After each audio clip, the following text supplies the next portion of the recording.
kasih untuk anda yang masih lagi terus setia bersama di Radio Institut Kefahaman Islam Malaysia dan diberi peluang dan kesempatan untuk kita kembali ke udara untuk segmen berikutnya dalam segmen agama dan peradaban, dan alhamdulillah diberi kesempatan untuk bersama kembali dalam slot agama dan peradaban bersama dengan Encik Muhammad Husni, Muhammad Amin, dan bersedia untuk secara langsung ke udara bersama dengan kita. Assalamualaikum Encik Husni. Waalaikumsalam warahmatullahi wabarakatuh. Sihat? Hajah, Sihat apa juga. khabar? Saya sihat alhamdulillah. Cik Husni walaupun tak kesempatan untuk ke konti tapi masih juga bersama-sama dengan pendengar. Kalau Ya, kita nak sampaikan ilmu ni mana saja kita berada, insya-Allah dipermudahkan urusan. insyaAllah. InsyaAllah. Hari ini bersama Ya. dengan Cik Husni kita nak cerita tentang membangkit semula tamadun selepas wabak, dan Ya. untuk makluman secara langsung juga kita ke udara di radio, dan anda boleh tekan butang share di FB kita, sedang langsung untuk kita bawakan segmen kita agama dan peradaban hari ini, dan juga moga dapat kita manfaatkan apa yang kita bincangkan. Dan saya kira untuk memberi laluan kepada Cik Husni mukadimah tentang topik yang kita bawakan, membangkit semula tamadun selepas wabak ini. Ya. Silakan. Ya. A'udzubillahi minasyaitonir rajim. Bismillahirrahmanirrahim. Alhamdulillahirabbil alamin wassalatu wassalamu ala asyrafil anbiya'i wal mursalin wa alihi washabihi ajmain. Pertamanya saya ucapkan terima kasihlah pada Hajah Fairuz kerana sudi menjemput saya sekali lagi. Mungkin ni kali terakhirlah untuk bulan ini ya. Sebagai pengenalan ya, membangkit semula tamadun selepas wabak. Saya terpanggil apabila saya sedang membaca bilik-bilik kitab hadis. Kemudian saya terjumpa satu hadis ni, hadis sahih riwayat Muslim ya, berkenaan dengan akhir zaman ya, apabila disebutkanlah hadis tu apabila Nabi sallallahu alaihi wasallam berdoa kepada Allah Taala, dan Allah memperkenankan doa baginda supaya umat Islam ini tidak dimusnahkan dengan kebuluran dan juga ataupun dikuasai oleh musuh luaran. Tak kiralah bagaimana musuh luaran itu, mereka berganding bahu, mereka berkumpul, mereka bekerjasama untuk memusnahkan umat Islam seluruhnya ya. Dan dalam hadis itu disebutkan sehingga ke akar-akarnya, akar umat Islam itu sekali. Maknanya dalam hadis ni Allah memberi jaminan bahawa dua perkara ini tidak berlaku. Ini satu jaminan janji Allah kepada Rasulullah sallallahu alaihi wasallam. Akan tetapi pada hujung hadis itu disebutkan yang tidak diperkenankan oleh Allah ialah apabila orang Islam itu sendiri mereka berpecah belah, mereka menumpahkan darah masing-masing, dan sebahagian daripada mereka akan membunuh ataupun memenjarakan sebahagian yang lain. Ini perkara yang boleh lagi berlaku lah. Dan kita lihat sepanjang sejarah pun, sejak daripada perpecahan Sunni Syiah di zaman Sayyidina Ali dan zaman Muawiyah radhiyallahu anhuma, umat Islam memang sepanjang zaman ada berkonflik sesama sendiri. Tetapi kita lihat apabila mereka bersatu, maka mereka sangat kuat. Dan perkara ini seperti yang saya sebut terbukti sepanjang sejarah peradaban dunia dan juga sepanjang sejarah peradaban Islam. Kita boleh lihat kalau dari segi kebuluran tu kan, sebelum Islam muncul di Eropah, orang Rom dan Byzantine bergantung kepada satu teknik penanaman yang satu jenis tanaman sahaja, dan hanya pada musim sejuk. Dan mereka hanya boleh harvest ataupun menuai sekali dalam masa 24 bulan. Jadi perkara ini mendedahkan kepada risiko kebuluran. Tetapi kita lihat secara setelah Islam datang dan tersebar dalam masa 200 tahun. Dalam masa 200 tahun itu saja orang Islam telah menghasilkan satu revolusi pertanian yang meningkatkan kesuburan dan hasil kawasan yang tidak dikenyakan semasa musim panas terik. Jadi dengan itu orang Islam boleh menuai 4 kali setahun berbanding dengan sistem yang digunakan oleh orang Rom dan Byzantine. Jadi ini menunjukkan kemudian kita lihat walau tahun-tahun kemudian pun memang tak banyak kisah-kisah kebuluran, bahkan di zaman Turki Uthmaniyah ini pun walaupun berlaku kemarau malapetaka hingga ke masyarakat Uthmaniyah di Turki sekitar abad ke-16 17, tidak berlaku kenaikan harga makanan ataupun sempitnya bekalan makanan disebabkan oleh kemarau. Walaupun berlaku kemarau, tetapi kebuluran hanyalah singkat saja, tidak berlaku secara tidak berlaku kelaparan yang meluas ataupun kematian disebabkan kelaparan ataupun perkara-perkara yang ataupun kelakuan yang berkait dengan kebuluran ataupun kemarau, ya. Jadi ini menunjukkan betapa dijamin dalam hadis. Itulah walaupun seperti yang saya sebut banyak berlaku pergerakan kuasa politik di sepanjang sejarah peradaban Islam. Kita banyak belajar bahawa banyak perkara yang baik berlaku, ramai tokoh yang muncul. Saya kira sebelum ini kalau siapa yang mengikuti siri Islam dalam 15 ayat yang saya selalu bentangkan dalam siri agama dan peradaban ini, kita belajar tentang banyak ramai tokoh-tokoh yang semasa munculnya konflik, semasa berlakunya peperangan, mereka ini muncul, tokoh-tokoh ini, dan banyak ciptaan yang dihasilkan semasa ini. Maksudnya orang Islam tidak perlu tidak menjadi satu kerisauan yang umat ini akan dihancurkan ataupun dimusnahkan, tetapi semasa banyak tekanan itulah, banyak krisis itulah muncul sosok-sosok yang memberi manfaat kepada manusia secara keseluruhan lah. Kalau kita lihat di semasa wabak muncul tokoh-tokoh seperti Abu Bakar Ar-Razi ataupun Ibn Sina dan Ibn Nafis. Mereka ini mengeluarkan penemuan-penemuan yang bagus dalam bidang perubatan. Mereka mengajar kita bagaimana untuk mengasingkan orang-orang yang terkena jangkitan. Teori wabak, kalau sebelum itu mereka tidak ada konsep wabak tu tidak dikenali. Mereka rasa wabak ni disebarkan melalui udara sahaja, dan setelah berlalunya udara itu maka hilanglah wabak. Mereka tak ada konsep virus. Tapi kalau kita belajar macam Abu Bakar Ar-Razi, dia memperkenalkan resepi untuk membuat sabun, yang hari ini kita tahu sabun ini boleh membunuh kuman dan jangkitan. Dan kita belajar daripada Ibn Sina bagaimana beliau mengutarakan teori bahawa dalam tanah ataupun dalam debu itu ada makhluk atau mikroorganisma yang boleh menyebabkan jangkitan, yang mana walaupun 300 tahun teksnya tu, kitabnya tu, Al-Qanun fi At-Tib digunakan sebagai teks rujukan utama di Eropah sehinggalah abad ke-16.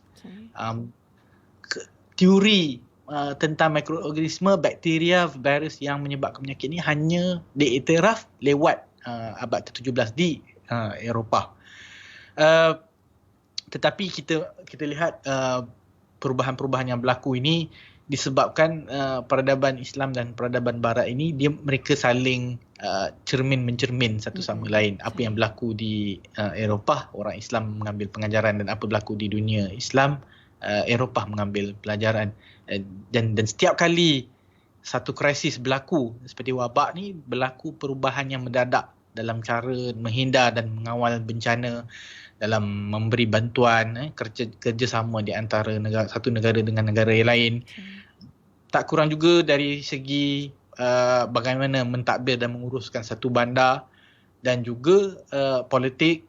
Dan semasa krisis itulah berkembangnya wacana-wacana keilmuan di Barat dari sudut teologi ataupun usul agama. Di situlah mereka mengutarakan persoalan-persoalan yang falsafi tentang tujuan kehidupan di dunia ini. Apa yang sebenarnya wabak ini apa? Adakah ia sebabkan dosa maksiat yang mengundang kemarahan Tuhan ataupun bagaimana? Dari segi Islam pun begitu juga, diperbincangkan masalah bala, masalah ibtila, kan, masalah ujian. Kehidupan ini satu ujian dan perlu dihadapi, dan masalah-masalah dalam fiqh, kan, bagaimana untuk dalam keadaan yang begini, keadaan yang ada mudarat ini, bagaimana harus kita menjalankan urusan agama dan dunia secara keseluruhannya. Jadi dan hari ini juga kita dengar perkara ini tetap berlaku. Hari ini pun pakar-pakar mengatakan bakal mencetuskan perubahan-perubahan yang besar yang akan memberi kesan dan akan dirasai untuk dekad-dekad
Kembali bersama untuk slot kita dalam agama dan peradaban, diberi kesempatan untuk bersama secara langsung bersama dengan Encik Muhammad Husni Muhammad Amin selaku Pegawai Penyidik Kanan di Pusat Kajian Sains dan Alam Sekitar KIAS di Institut Kefahaman Islam Malaysia.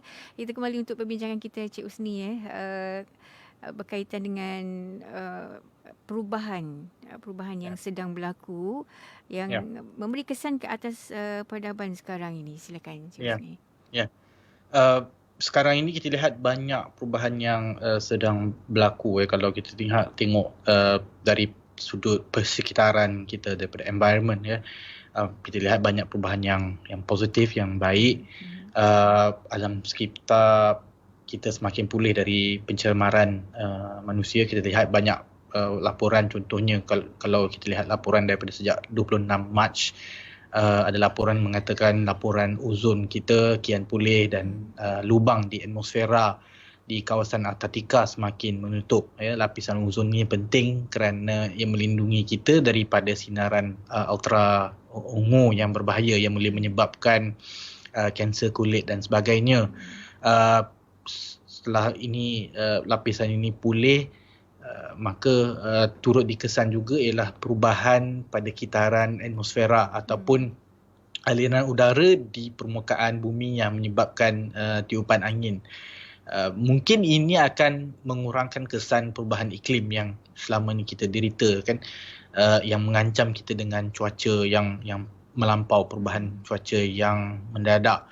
Kita boleh lihat juga terdapat perkembangan yang baik dari dalam keadaan udara kita dengan penurunan indeks pencemaran udara. Kalau kita lihat rata-rata di kawasan-kawasan di wilayah-wilayah di Malaysia ini rata-rata di bawah nilai 50. Kalau sebelum ni kita lihat kalau hari-hari biasa, kan, dalam 100, 150 kalau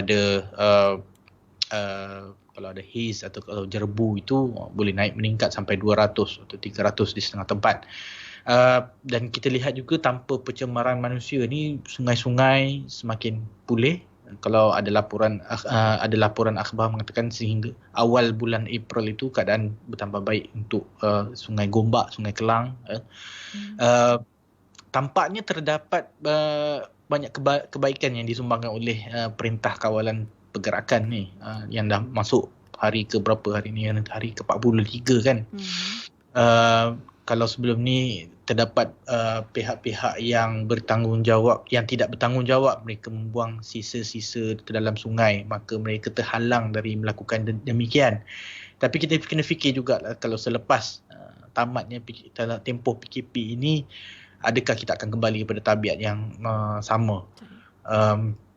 Kita lihat ini yang membenarkan ayat dalam Al-Quran tu, zaharul fasadu fil ardi wal bahr bima kasabat aydin nas. Dalam ayat tu dia menyebutkan telah terzahir kerosakan di muka bumi dan di lautan disebabkan oleh tangan-tangan manusia. Kita tengok betapa benarnya apabila Allah mentakdirkan kita supaya dikuarantinkan ataupun dihadkan pergerakan kita ni, kita lihat betapa banyaknya manfaat yang ada, tangan-tangan manusia yang merosakkan itu terhalang daripada terus melakukan kerosakan.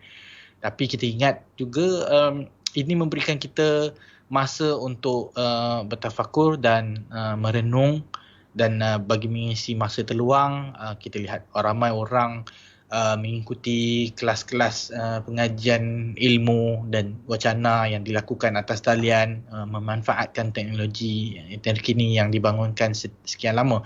Jadi ini memberikan kita masa untuk kita fikir semula bagaimana untuk kita terus menikmati bumi yang pulih ini, bagaimana untuk menghentikan pencemaran ataupun kembali kepada normal sebelum ini. Kalau sebelum ini kita anggap perkara itu sudah menjadi sesuatu perkara yang biasa, hari ini kita terpaksa mengakui bahawa lepas ini akan ada new normal, satu normal yang baru. Bagaimana saya percaya ada beberapa pihak yang sudah pun menulis yang new normal ini akan lain daripada sebelum ini, dan kita turut mesti menyumbang bagaimana untuk memikirkan perubahan ini. Setakat ini yang kita lihat banyak yang baik kepada alam sekitar, tapi belum tentu baik untuk kita masyarakat. Tetapi kita lihat banyak juga sehingga kini kita lihat walaupun kita dengar laporan orang menderita kesusahan, tapi kita dengar juga bantuan pantas dihulurkan oleh pelbagai pihak, baik kerajaan ataupun persendirian lah. Jadi kita lihat itulah banyak perubahan-perubahan yang sedang berlaku yang akan merombak banyak perkara dalam peradaban kita. Itulah. Itu antara kesan-kesan yang dikatakan sedang berlaku, dan kita bakal kembali selepas ni.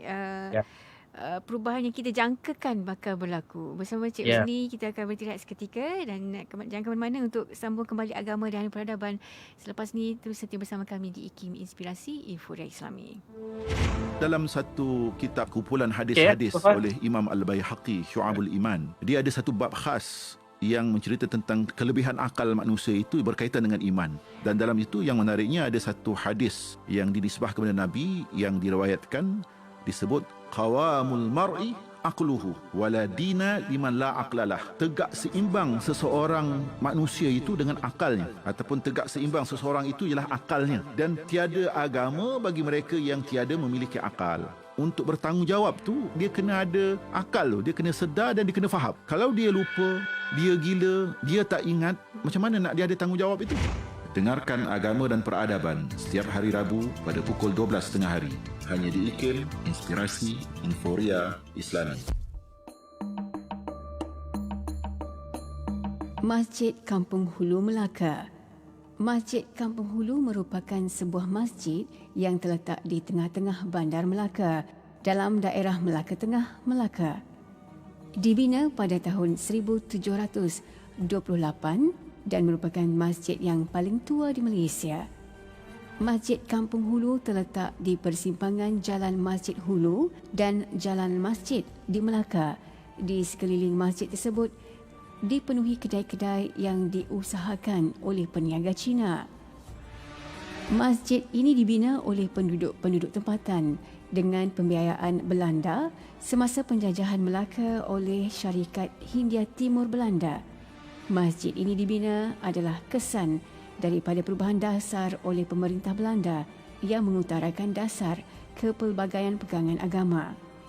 Seni bina Masjid Kampung Hulu ini unik dengan gabungan seni bina Sumatera, Cina, Melayu Melaka dan reka bentuk Hindu. Reka bentuknya mirip seperti masjid dari tanah Jawa. Hiasan dalaman dengan pengaruh Cina menghiasi masjid ini.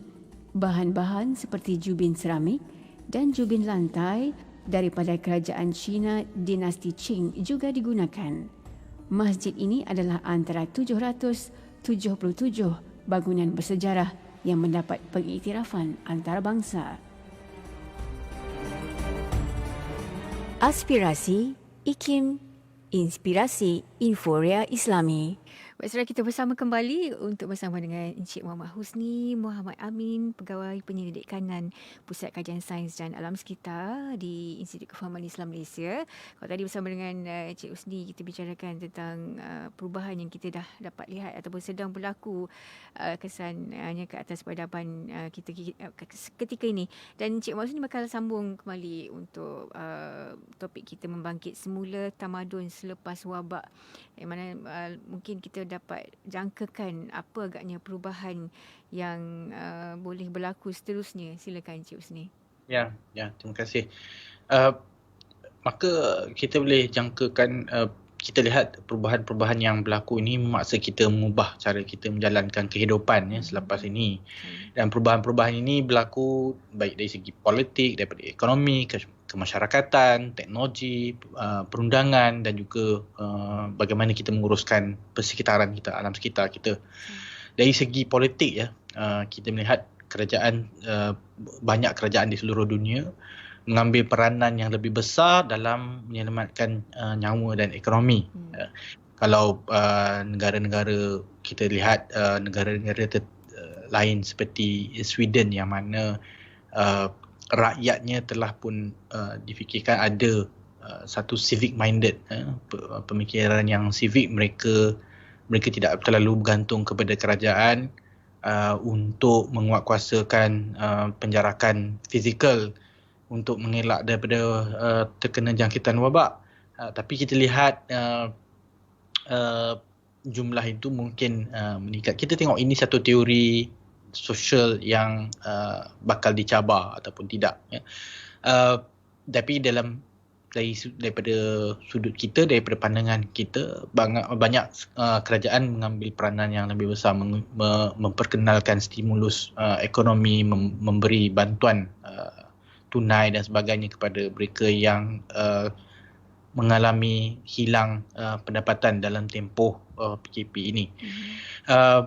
Dan peranan-peranan ini dari segi nyawa dan juga ekonomi, kerana tanpa nyawa, tanpa orang, manusia, ekonomi itu sendiri tidak dapat bergerak. Jadi kita lihat nampak ada prioriti dari situ, dia mengambil keutamaan yang mana yang lebih besar. Dan dari segi ekonomi, inilah masanya di mana sistem kapitalis yang ada ini sedang dicabar, dan kita lihat banyak banyak kegagalan kerana satu sistem yang mengutamakan keuntungan semata-mata itu tidak menjamin kepada kesejahteraan manusia, kepada kesejahteraan masyarakat. Rata-rata orang mereka ada dihilangkan pekerjaan mereka kerana majikan tidak dapat membayar gaji mereka. Ia juga menimbulkan satu persoalan bagaimana kita menyediakan satu social security, jaminan kepada orang-orang yang kehilangan pendapatan disebabkan bala bencana atau malapetaka. Ada cadangan-cadangan untuk dijalankan universal basic income atau untuk mereka yang tidak ada pekerjaan, dibantu mereka ini. Dan kelihatan dari sudut geopolitiknya itu, kita lihat berlaku peralihan kuasa dunia yang besar. Amerika Syarikat yang menjadi epicenter wabak coronavirus ketika ini dengan jumlah jangkitan yang mencecah 1 juta kes dan kematian lebih daripada 20,000, mungkin tidak lagi mampu untuk mengembangkan pengaruh. Namun terdapat juga suara-suara yang menuntut negara China. Pertama kali coronavirus dilaporkan muncul dan terdapat pendedahan seterusnya yang mendapati negara China ini tidak transparan dalam melaporkan kes pertama, kes awal jangkitan ini. Terdapat suara-suara yang menuntut supaya negara besar seperti China ini untuk bertanggungjawab.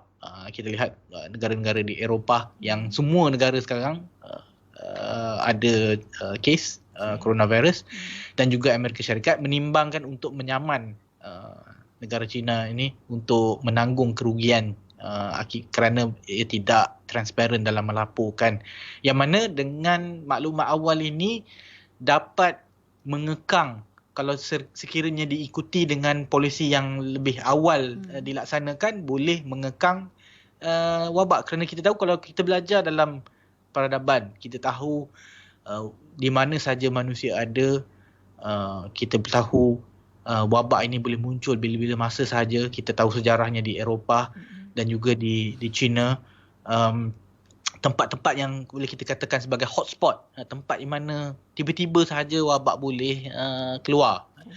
Dengan maklumat awal ini, kita seharusnya sudah boleh merangka polisi untuk berhadapan dengan situasi yang sukar sebegini. Dan selain itu, cara negara-negara dunia bekerjasama dalam masa akan datang juga bakal mengalami perubahan. Kita tahu industri pelancongan, industri pengangkutan banyak terkesan kerana orang tidak dapat pergi ke sana kemari susulan atas jangkitan ini. Jadi ini semua akan juga terkesan kepada polisi-polisi dalam apa jua kesatuan dan kerjasama antarabangsa seperti ASEAN dan EU. Apa jua keputusan selepas berakhirnya wabak ini juga memberi kesan atas bagaimana selepas ini orang awam harus percaya kepada pakar kesihatan, pakar epidemiologi, dan juga peranan sains perubatan dalam merangka dasar. Saya ingat kalau kita lihat bagaimana kita menganalisis data, ada yang mengatakan, ada yang meramalkan berlakunya jumlah kematian yang besar, ada yang tidak pasti, ada yang juga menyasarkan untuk mendapat herd immunity. Maksudnya sekiranya 70% rakyat sudah dijangkiti, maka akan muncul immunity, kekebalan terhadap virus itu. Tetapi dalam suasana yang wujudnya trust deficit, orang tidak percaya kepada pakar, bukan saja kepada pakar kesihatan, tapi dalam pakar-pakar dalam agama. Kalau ulama sudah mengeluarkan fatwa supaya menjarakkan sosial, supaya ditangguhkan buat sementara waktu, ditangguhkan buat sementara waktu solat berjamaah dan solat fardu Jumaat dan sebagainya, itu muncul juga pula suara-suara yang jahil yang mempertikaikan. Mereka fikir bahawa agama ini rigid, satu yang tidak boleh diubah-ubah, sedangkan ada rukhsah, ada kelonggaran yang boleh dilaksanakan apabila berlaku bala bencana. Jadi inilah perubahan-perubahan yang kita jangkakan yang akan berlaku. Saya terima kasih Cikgu Sni. Ya. Dan itu tadi tentang bagaimana kita dapat lihat jangkaan perubahan tamadun kita ataupun peradaban kita. Dan sedikit masa ni sempat lagi Cikgu Sni untuk sampaikan kesimpulan apa yang kita bicarakan dari topik kita. Silakan. Dari segi kesimpulannya tu, daripada tadi saya sebut, kerajaan boleh mengambil peranan lebih besar. Jadi dalam masa yang kita ada luang ini, dengan keadaan ramai orang pergi menuntut ilmu secara atas talian, membaca buku-buku yang dia beli, mendapat buku. Saya fikir ini masanya untuk kita memperlengkapkan diri kita dengan ilmu-ilmu politik, ilmu-ilmu tata negara, supaya setelah tempoh PKP ini tamat, kita boleh tahu bagaimana menguruskan pentadbiran itu dengan lebih baik. Dari segi ekonomi, kita boleh lihat mungkin ini masanya untuk berubah untuk, bukan kalau di barat mereka terperangkap dalam satu dualisme, kalau tidak kapitalisme kepada sosialisme, tetapi kita ada jalan yang tengah. Kita boleh ada satu sistem yang berdasarkan kapital tetapi dia lebih juga mementingkan orang. Di sinilah dengan pentingnya mengajar ilmu-ilmu falsafah dan ilmu-ilmu ketamadunan yang akan menanam nilai-nilai budi dalam manusia, yang mana apabila mereka mendapat capital, mereka mengusahakan perniagaan yang besar, mereka tidak lupa untuk membangunkan ataupun menyediakan jaringan-jaringan keselamatan untuk golongan-golongan yang tidak bernasib baik dalam masyarakat. Dan kita lihat ini juga kalau lihat laporan-laporan akhbar tentang pertahanan dalam masa krisis inilah negara China mengambil kesempatan untuk meluaskan tuntutan di Laut Cina Selatan. Dan bagaimana persediaan kita dari segi pertahanan, dari segi bajet ataupun belanjawan pertahanan kita di kala krisis ini untuk mempertahankan perairan kita. Dan juga isu seperti pelarian dan bagaimana kita hendak menguruskan dari segi hubungan diplomatik itu untuk meminta ataupun memaksa kerajaan-kerajaan yang tidak adil untuk berlaku adil kepada rakyat mereka sendiri supaya tidak mencetuskan situasi pelarian. Dan juga the bottom line yang paling asas tu, kesemua ini sukar sekiranya kita tak wujudkan satu budaya ilmu, satu budaya ketamadunan dalam masa yang ada ini, kita tak manfaatkan untuk melengkapkan diri kita dengan ilmu, dengan ilmu epistemologi. Bagaimana kita kalau sebelum ini suara-suara pakar itu diragui dan ditolak pandangan-pandangan mereka, bagaimana kita nak hasilkan masyarakat yang menerima pandangan pakar, yang boleh menghujahkan pandangan pakar dan boleh menilai